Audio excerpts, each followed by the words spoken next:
Her alpha chose her sister before the entire pack. Then the Alpha King called her mate. Before we begin, imagine waiting 7 years for the man you love to finally choose you, only to watch him call your own sister forward before the entire pack. The truth has been moving around Maren Whitaker in whispers. Her alpha knows. Her mother knows. Even the sister she once protected is hiding it. But on the very night Maren loses the future she thought was hers, the most powerful alpha in the North arrives, and one word from him changes the silence around her forever. Mate. Yet this is not simply a story about one alpha rejecting an omega and a stronger man choosing her instead. It is about a woman who has spent her life letting others decide what she should endure, finally discovering that destiny means nothing if she is never allowed to choose for herself. If you love emotional Alpha King and Omega stories about betrayal, dignity, second chances, and a love strong enough to wait, please subscribe, turn on the notification bell, and tell us where you're watching from in the comments below. Thank you for being here. Now, let's begin today's story. The worst kind of heartbreak Maren Whitaker would learn was the one everyone saw coming except you. She stood beneath the silver branches of the Harvest Moon altar with Nolan Cade's braided leather band warm around her wrist, and nearly 200 silver pine wolves gathered in the torchlit clearing. Tonight was supposed to end 7 years of waiting. Tonight, Nolan would stand before the pack he had inherited, speak her name, and finally give meaning to every quiet promise he had made when no one else was listening. "Stop twisting it," Delaney murmured. Maren looked down. Her fingers had closed around Nolan's band again. She released it quickly. "I'm not nervous." Her younger sister smiled, honey blonde hair pinned above a pale blue gown. "You've checked the altar 6 times. 5. 7. Maren laughed despite herself, and for one precious moment, they were girls again, sharing a narrow bed during winter storms because Delaney had been afraid of thunder. Maren remembered being 16 and standing between her 12-year-old sister and 3 older girls who mocked Delaney for failing her first wolf trial. Maren had taken their cruelty until Clara found her with a split lip behind the infirmary. Delaney had cried harder than she had. That night, with her small hand wrapped around Maren's, she had whispered, "I'll never let anyone hurt you like that." Maren had believed her. Delaney reached up now and smoothed a loose strand of chestnut hair from her cheek. "You look like Mom." Maren glanced at the faded blue-silver dress she wore.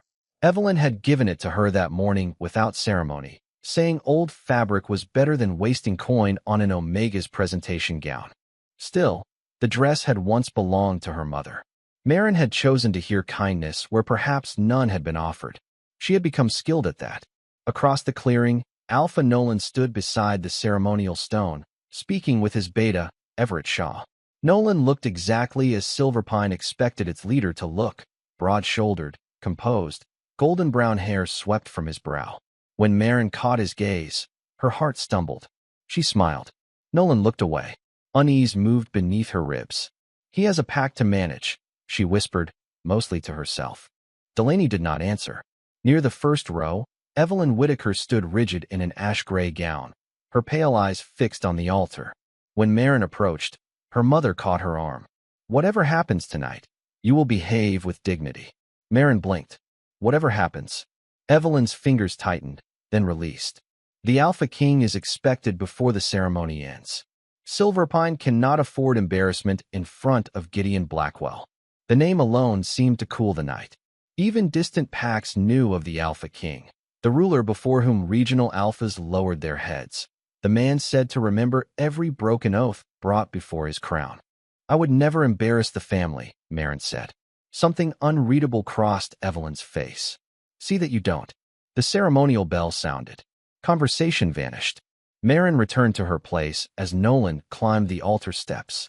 Clara Boone gave her an encouraging nod from beside the healers. Everett did not. The beta stood with his scarred right hand curled against his side, staring at Nolan as though there were words trapped behind his teeth. Then his gray eyes found Maren's. There was apology in them. Her breath caught. Why would Everett be sorry? "Silverpine," Nolan began, his voice carrying through the clearing. "Tonight, I choose the woman who will stand beside me." Maren's pulse filled her ears. Wolves shifted closer. She searched Nolan's face for the private warmth he had once shown her beside quiet streams and winter fires. She found only resolve. Then Delaney moved. Just half a step. Moonlight caught something pinned near her heart. A silver wolf brooch. Nolan's silver wolf brooch. Marin had seen him wear it at every council gathering since his father died. Her gaze rose slowly to the sister whose frightened hand she had once held through storms, the girl who had promised never to stand by while someone hurt her. Delaney had gone pale. "Delaney," Marin whispered. The bell rang a second time. Nolan stepped down from the altar, and Marin suddenly understood why no one had been able to look her in the eye. For one suspended heartbeat, Marin wondered if there was an innocent explanation for the silver wolf resting against Delaney's chest. Perhaps Nolan had loaned it to her for the ceremony. Perhaps Evelyn had chosen the jewelry. Perhaps fear was turning one harmless detail into betrayal. Marin hated how desperately she wanted one of those lies to be true. Nolan continued toward the gathered elders while attendants carried bowls of burning cedar to the ritual stone. Delaney remained beside Marin, yet the closeness between them felt suddenly fragile. "Where did you get that?" Marin asked. Her sister's hand rose to the brooch. Too quickly. "This? You know what it is." "Nolan asked me to wear it." The clearing seemed to shift beneath Marin's feet. She kept her voice low. "Why?" Delaney glanced toward their mother. That single look hurt more than an answer. "It's ceremonial," she said. "Nothing has happened yet." "Yet." Marin felt the word lodge beneath her ribs. "How long have you known?" "Marin, please." "How long?" Delaney's blue eyes filled with guilt. For a second, Marin saw the 12-year-old girl from the winter storms, clutching her hand and promising never to let anyone hurt her. Then Delaney looked away. "I kept thinking Nolan would tell you." "That wasn't my question. I thought if he said it himself, maybe you would understand." Marin stared at her. "Understand what?" Before Delaney could answer, Evelyn appeared between them. "Not here." "You knew too?" Marin asked. Her mother's mouth tightened. "Lower your voice." "I'm whispering." "Then whisper less." The familiar command should have made Marin retreat. Most of her life, it had. Delaney's victories were family victories. Marin's disappointments were private burdens best carried without inconveniencing anyone. But Nolan's leather band still circled her wrist. They had dressed her and placed her beneath the altar lights like a woman awaiting recognition. "Tell me what is happening." Evelyn studied her eldest daughter with visible impatience. "Nolan has responsibilities you have never had to understand. I treated half this pack through winter fever." Marin's voice trembled. "I sat beside his father for 3 nights while he was dying. I understand responsibility." The memory pulled another detail forward. 2 weeks earlier, Nolan had entered the infirmary while Marin sorted dried fever root. He had asked Clara how many healers were healthy enough for long-distance travel before winter. Marin had assumed Silverpine was planning new medicine routes. When she offered to prepare supply lists, Nolan had kissed her forehead and told her not to worry about council matters. She had mistaken dismissal for tenderness. Healing children and changing bandages do not prepare a woman to strengthen an alpha bloodline, Evelyn said. Marin went still. Delaney closed her eyes. There it was. Not the whole truth, perhaps, but enough to tear open the evening. He chose her, Marin breathed. Evelyn seized her forearm. "You will not create a scene before Gideon Blackwell arrives." Did Nolan choose Delaney? Her mother looked away. Marin turned to her sister. "Did he?" Delaney's lips parted. "He said Silverpine needs stability." "That isn't what I asked." "He said my wolf is stronger." Marin barely felt the autumn chill anymore. She remembered Nolan at 19, tying the braided band around her wrist beside the Eastern Creek. Not a formal claim, not a completed mate bond, but a promise understood by everyone close enough to matter. "Wait for me," he had said. "When I become alpha, things will be different." She had waited through his training, his father's illness, and the long mourning season after succession. Apparently, everyone else had been deciding what came next. "When?" she asked. Delaney stared at the ground. 3 weeks ago. Marin stepped back. 3 weeks. Delaney had shared breakfast with her. Evelyn had watched her mend the blue-silver dress. Nolan had visited the infirmary twice and kissed Marin's forehead as though affection cost him nothing. "Why didn't you tell me?" Delaney reached for her. "I wanted to." Marin moved beyond her touch. "Wanting is not doing." Delaney's face crumpled. "I like that he chose me." The confession came so softly Marin almost missed it. "And every day I waited, telling myself tomorrow would be easier." Some foolish, Wounded part of Marin still wanted to comfort her sister. That instinct nearly broke her. Evelyn leaned closer. The royal court is investigating Silverpine. Nolan needs a strong union before the king arrives. Delaney gives him that. If you care about this family, you will accept what cannot be changed. And what was I supposed to do? Marin asked. Stand there smiling? No one answered. Across the clearing, Everett approached Nolan and spoke sharply into his ear. The Alpha's shoulders hardened. Nolan glanced toward Marin at last. This time, he did not look away. He raised one hand. The ceremonial bell stopped mid-swing. Bring Delaney Whitaker to the altar, Nolan ordered. A restless murmur swept through Silverpine. Marin watched the sister she had once protected take her first step forward, and the leather band around her wrist suddenly felt less like a promise than a chain. Delaney had taken only 3 steps when Marin's wolf finally understood what her heart had spent the evening refusing to name. Pain closed beneath her ribs, not enough to bring her down, but deep and intimate, as though unseen claws had found the fragile attachment she had carried for years and begun pulling it apart.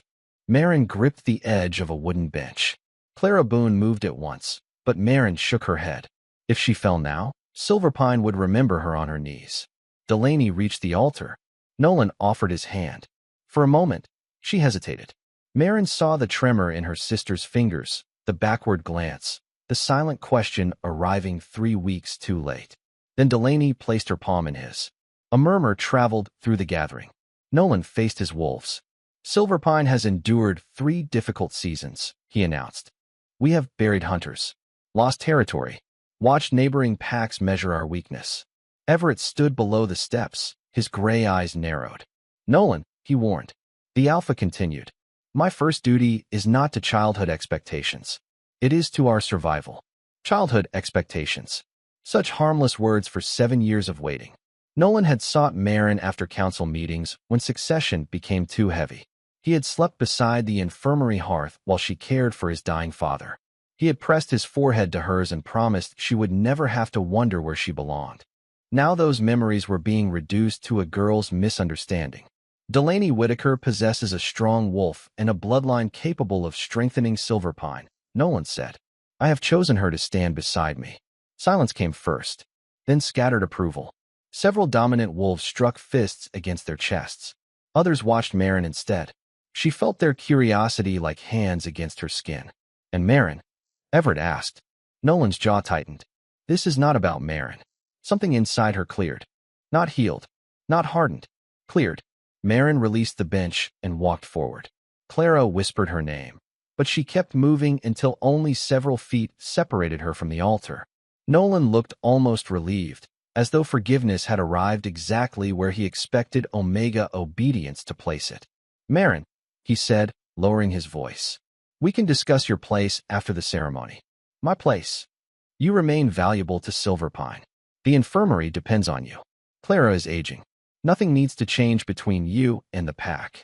Marin remembered fever roots spread across the infirmary table.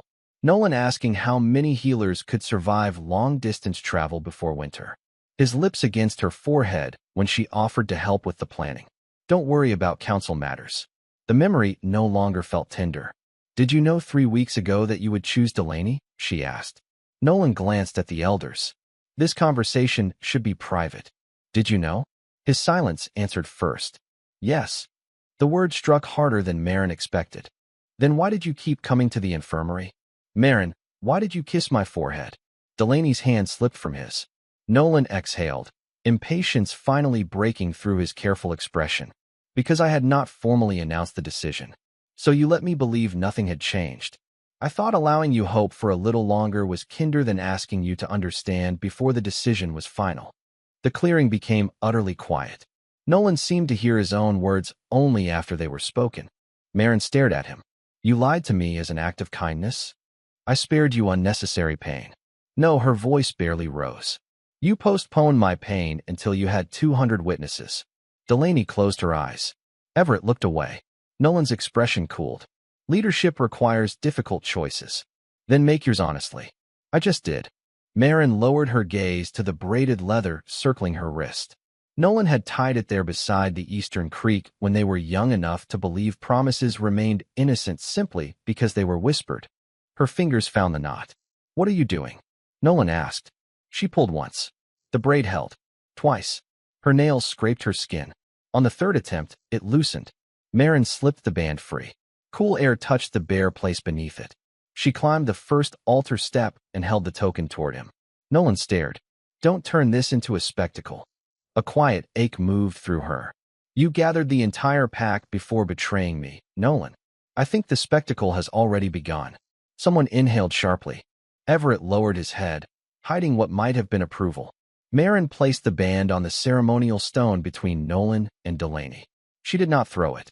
Anger would not decide what kind of woman she became. "You chose," she said. "Now live truthfully with your choice." She turned away. The first laugh came from near the elder families. Soft. Cruel. Another followed. Evelyn's face blanched with fury. "Marin Whitaker, get back here." Marin kept walking until her mother's next command cut across the clearing. "You will kneel before your alpha and bless your sister's union." Marin stopped. Her bare wrist throbbed where the leather had rested for 7 years. Every gaze returned to her. Slowly, painfully, she turned around. Marin turned to find her mother pointing at the ceremonial stone as though ordering a servant back to unfinished work. "Kneel," Evelyn repeated. The word traveled through the clearing, and the laughter faded into expectant silence. Marin looked from her mother to Nolan, waiting for him to stop this. 7 years deserved at least that small mercy. Nolan merely folded his hands behind his back. "A public blessing would reassure the pack," he said. "There has been enough confusion tonight." Confusion. Marin tasted the cruelty hidden inside such a harmless word. Delaney stood beside him with one hand pressed to the silver brooch. "Maybe we should finish another night," she whispered. Nolan's expression sharpened. "No. Silverpine needs unity." "Then give them truth," Marin said. Nolan's eyes narrowed. "I have explained my decision. You explained why my sister is useful to you. You never explained why you let me arrive here believing I was the woman you intended to choose." Uneasy movement spread among the elders. Everett shifted closer to the altar. Evelyn descended on Marin before anyone could answer. "Enough. Your sister has been given a great honor, and you are poisoning it with jealousy." Marin stared at the woman who had raised her. Oddly, the accusation hurt less than the silence that had preceded it. "You dressed me for this ceremony." Evelyn's composure slipped. "I gave you a gown. You knew. I protected this family." "From what?" "My dignity." A woman near the healers covered her mouth. Nolan stepped down, dominance rolling from him in a controlled wave. Several lower-ranked wolves bowed instinctively. Marin's knees weakened. Her wolf recoiled, already wounded by the fractured connection between them. "Do not challenge your alpha before the pack," Nolan said. Clara Boone moved so quickly that the herb satchel at her hip struck her side. She planted herself beside Marin. "Then stop using alpha pressure on an injured Omega." Nolan's face darkened. "Stand aside, Clara." "No," the single syllable startled everyone. Clara was 58, silver-haired, and small enough that Nolan could have lifted her with one arm. Yet she met his stare without lowering her chin. "Her bond has been damaged. You know the law. She should be under a healer's care, not forced into ceremonial submission." Everett's head snapped toward Nolan. "You told me there was no established connection." The clearing changed. Marin felt it. Not sympathy yet, but doubt. Nolan looked at his beta. "It was never completed." "That wasn't my question." "Everett," Nolan warned. "Did you exchange a promise token with her?" Everett asked. Nolan's gaze flicked toward the leather braid lying on the altar. Too late. A youthful gesture does not constitute a formal claim. But concealing it before a succession union may constitute ritual deception. Delaney stepped away from Nolan. Only inches, but Marin noticed. "So did he?" "You said the band meant nothing," Delaney whispered. Marin closed her eyes briefly. Another truth, arriving after it, could still be kind. Evelyn seized Marin's hand and tried to pull her forward. "Kneel. Bless them, and end this before the royal court arrives." Marin looked down at her mother's fingers around her wrist. Then she gently removed them one by one. "No," Evelyn froze. "What did you say?" Marin's heartbeat hammered, yet her voice came quieter. "I said no." She faced Nolan. "You may lead Silverpine.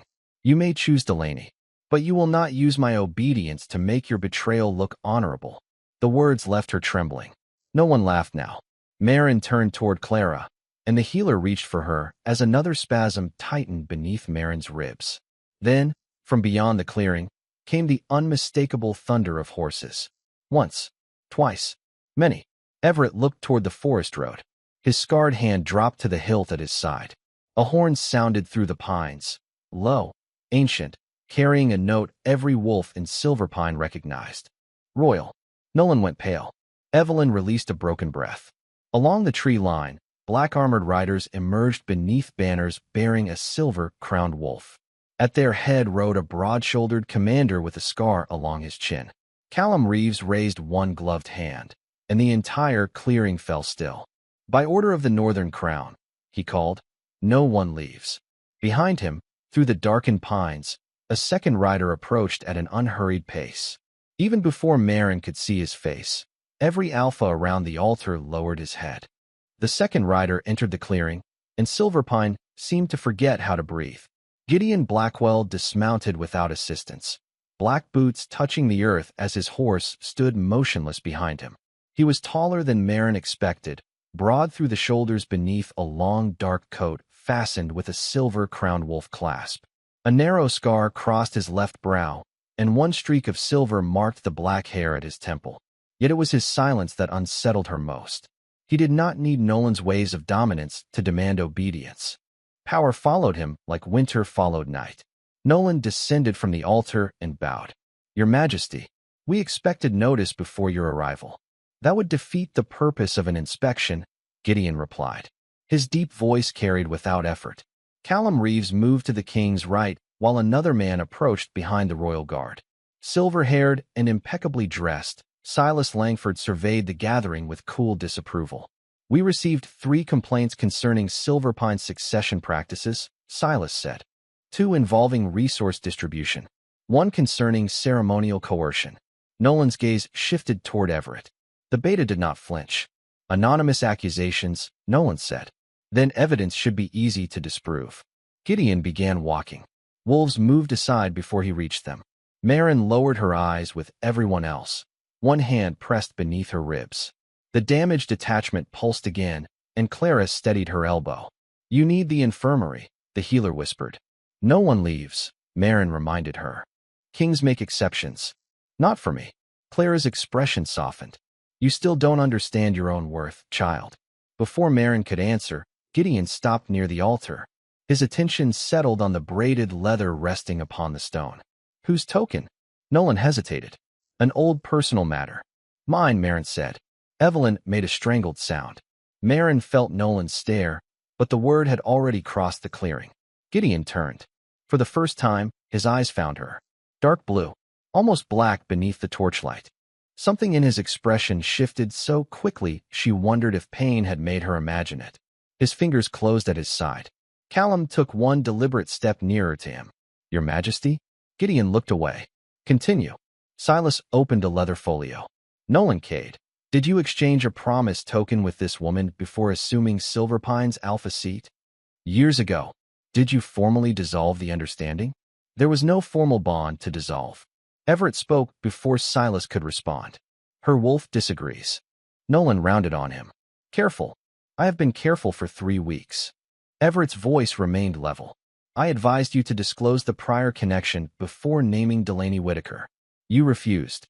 Delaney's face drained of color. "You told me Everett approved." Nolan's control cracked. "This is not the time. It became the time when you put my sister in front of 200 wolves." Marin stared at Delaney. For the first time that night, she heard something besides guilt in her sister's voice. Fear, perhaps anger at herself. Evelyn hurried forward. "My daughters are emotional. Surely the crown need not concern itself with a family misunderstanding." Gideon's gaze turned to her.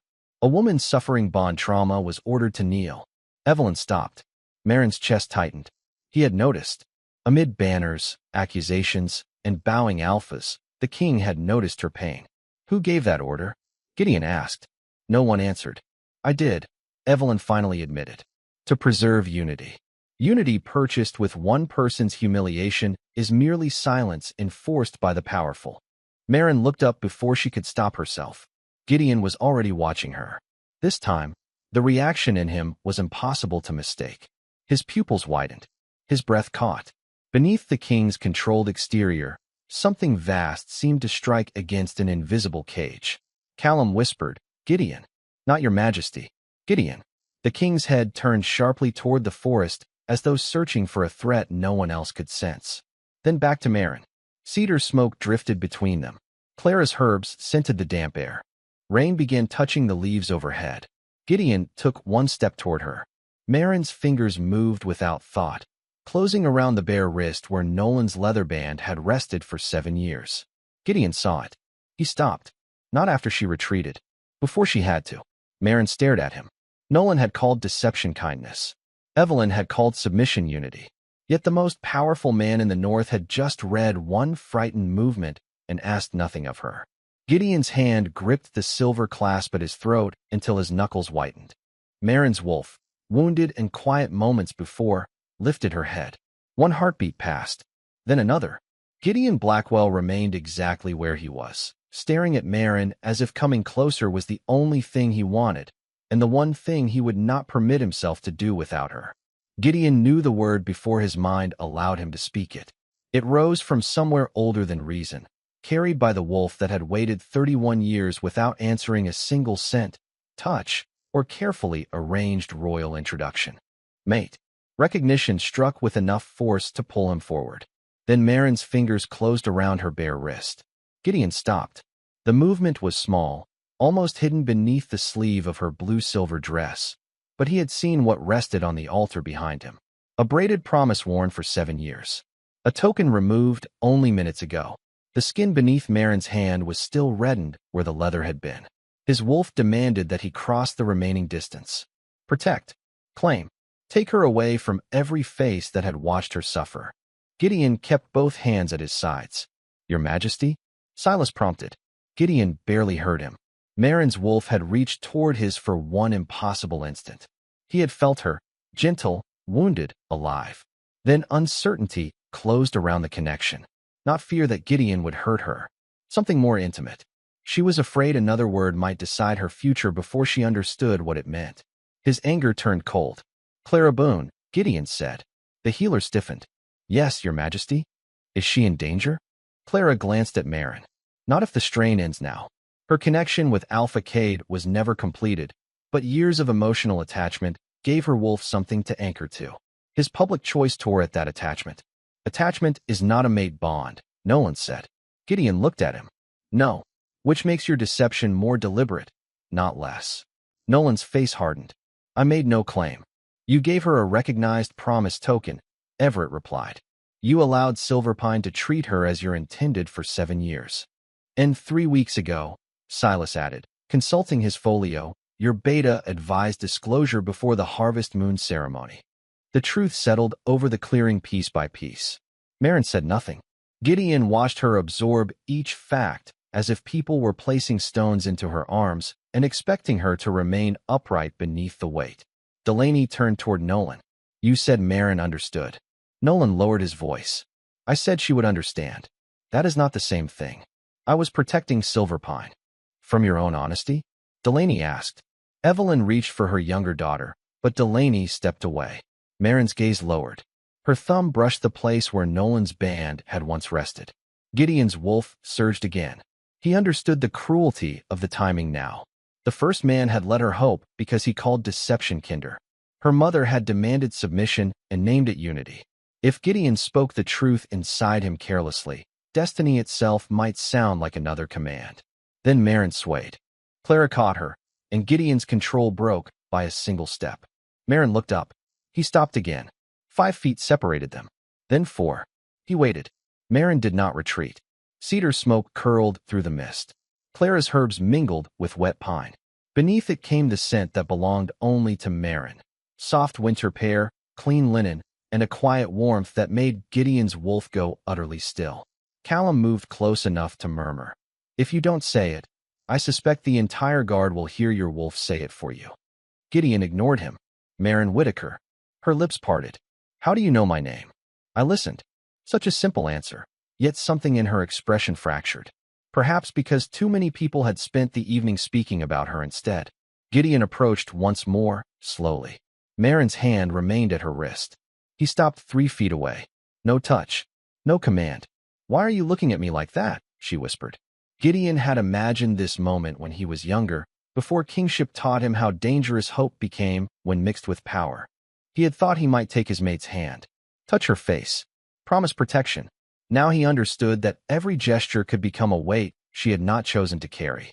So he left his hands open at his sides. His wolf went silent, waiting with him. Gideon gave her the only truth he could not deny. Mate. The word crossed the clearing. Delaney gasped. Evelyn stumbled backward. Nolan's face emptied of color. Merrin simply stared. Gideon saw disbelief first, then fear, not of his strength, of consequence, of expectation, of another future being announced before she had been asked whether she wanted it. Gideon did not move closer. Silas recovered before anyone else. Your Majesty, he said sharply, do not take another step. Gideon turned his head. The councilman's expression had become grave.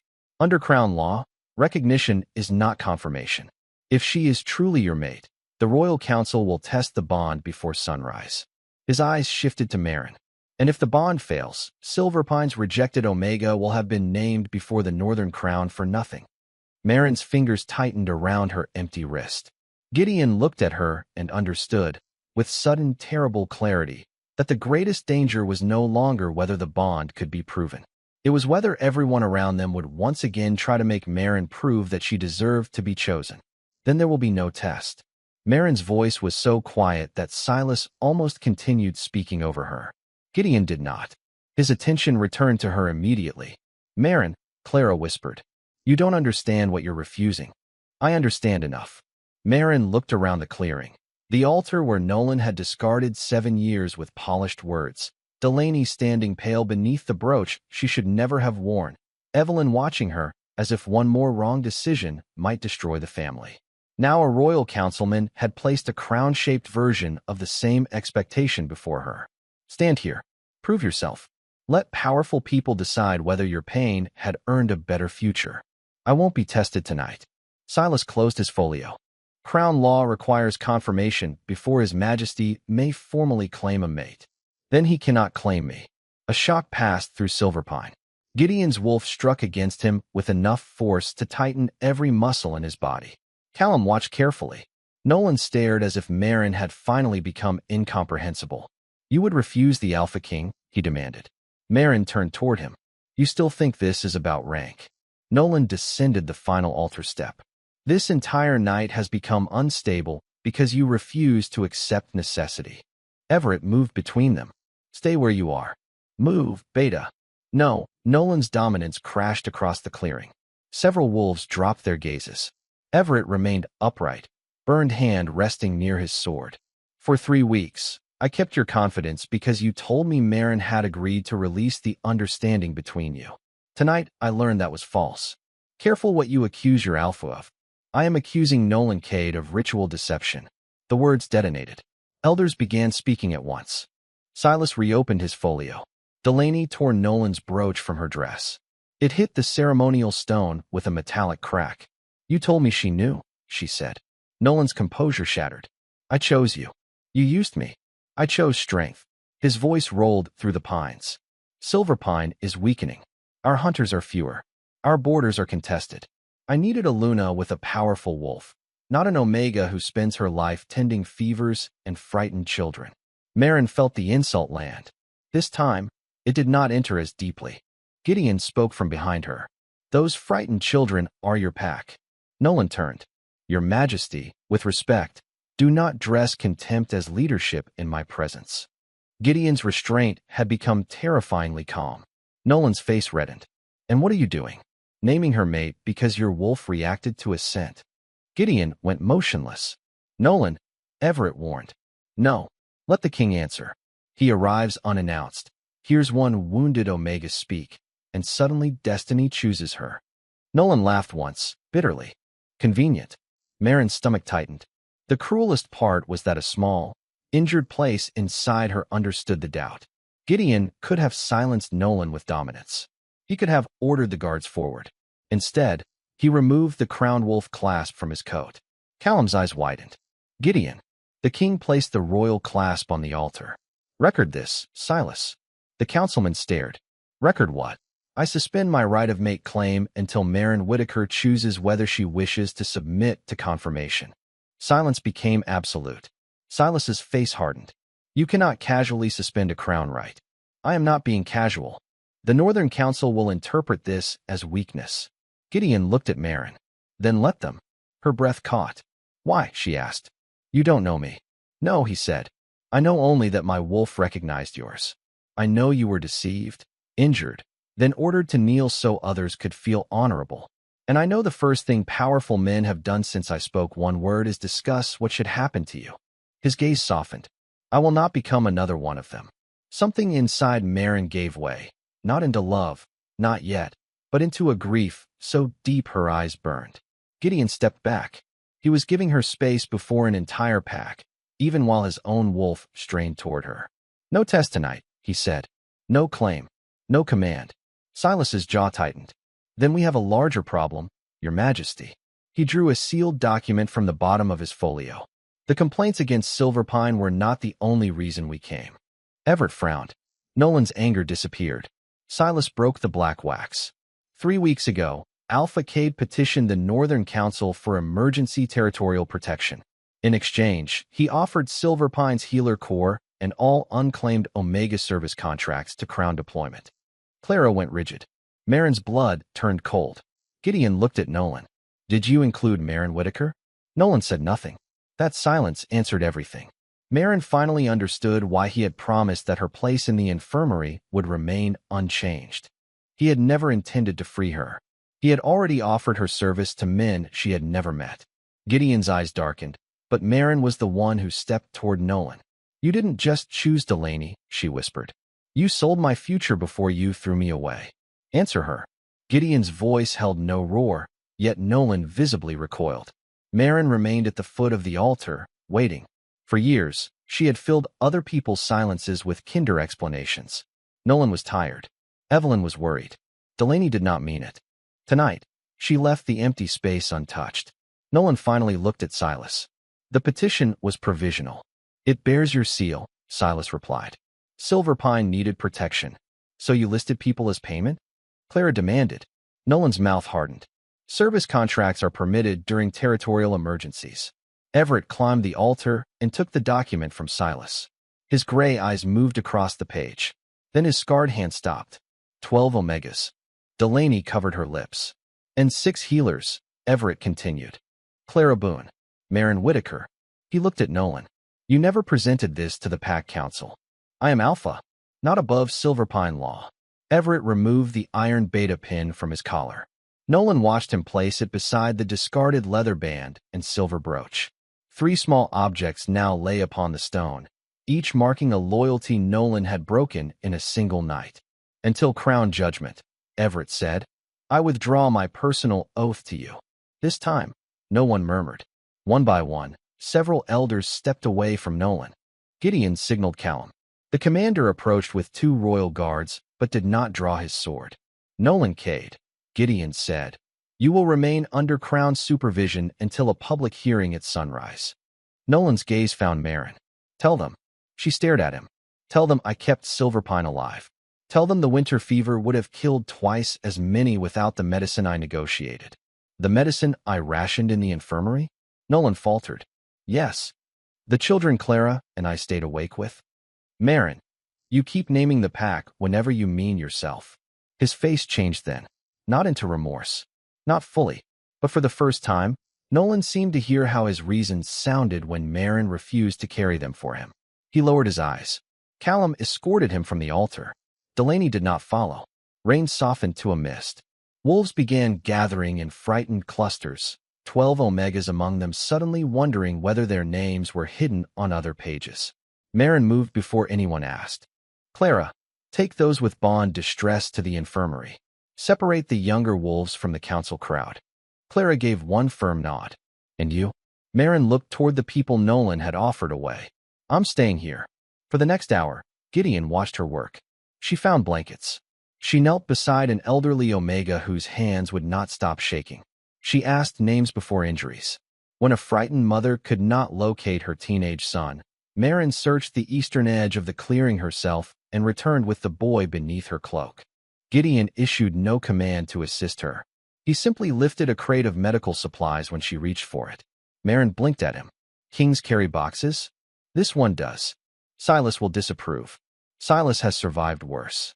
From several feet away, Silas sighed without looking up from the seized records. For the first time that night, Merrin's mouth almost curved. Almost. Later, she found Delaney sitting alone beside the extinguished cedar bowls. The silver brooch remained on the altar. I didn't know about the contracts, Delaney said. Merrin sat beside her, leaving a careful distance. I believe you. Delaney's eyes filled. But I knew about Nolan. Yes. No quick forgiveness came to rescue either of them. Delaney nodded as tears slipped down her face. I kept waiting for him to tell you, so I wouldn't have to be the one who hurt you. Merrin looked toward the wet pines. And I kept waiting for all of you to love me enough not to. Delaney bowed her head. Merrin did not embrace her. But when she stood, she left her cloak around her sister's shoulders. Near dawn, Gideon waited beside the forest road with his hands empty. The hearing begins when the sun rises, he said. Afterward, you may remain here, travel under crown protection, or go anywhere else. And the bond. Gideon's jaw tightened once. Will still be yours to decide. Merrin studied the man whose wolf had named her and who had spent the night asking nothing in return. Slowly, she touched the silver leaf pendant at her throat, the one piece of her mother she had chosen for herself. Then she looked toward the eastern sky, where the first thin line of gold had appeared. Come to the hearing with me, she said. Gideon did not reach for her. He only fell into step beside her. At sunrise, Merrin returned to the same altar where she had been ordered to kneel, and this time no one asked her to lower her head. Silverpine gathered beneath a washed gold sky, while Silas Langford read the seized petition aloud. 12 Omega names. 6 healers.